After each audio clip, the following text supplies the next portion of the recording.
Dr. Stone is back. I am very excited for the continuation of this series because 1 year ago this series was completed, but the ending for the final arc was a bit rushed and ended in a cliffhanger. I also made a video about that expressing all of my disappointment for it. Although at the time I do heard a rumor that it's gonna have a continuation for the series, and turns out it was true. On this day, November 16, chapter 233 is out. At the beginning part of the chapter, it was a bit of flashback of 10-year-old Senku creating some sort of antenna that supposedly can catch message from the future. But of course he failed, and Byakuya did laugh at him while treating him to eat some ramen. Flash forward to the present day. As we all know, at chapter 232, one of the Medusa agreed to stay and becomes a lab rat for the Science Kingdom. All of the scientists gathered to discuss the potential of time travel using the Y-Men. Most of them said it was impossible, resulting in the Y-Men saying that they just doesn't have the capabilities to think that far. Dr. Seno explained that the primary problem is the energy cost. It would require them 1.21 exawatts. The manga put it simply for our bird brain.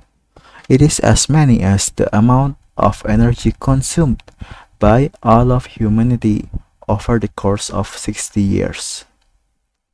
Seno proposed that they can use the moon, where they will build the first cosmic city. The point of view changed. It seems the Science Kingdom has developed both robots and AI. Seno further explained how the plan will go, but still, the other scientists are against it, saying all of it was just a fantasy. This made Seno angry that he even considering using the Y-Man to petrify the scientist.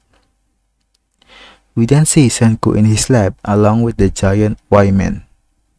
The other member of the Science Kingdom gave Senku a surprise and proposed that they should have a party to boost everyone's morale. Oh, and Chrome also fulfilled his dream by marrying into the widow Ruri, and they went through with it. They also began to ask Senku who would he choose as his wife, but of course, Senku being the Senku he is, he said that he doesn't have any time for that. Back to the lab. The smart guy Seno explained that they can only send something small from the giant Medusa.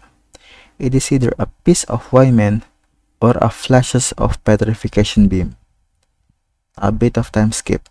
They are now in New Year. They are waiting if there will be a message from the future or not. The sun went up, but nothing worth mentioning happens.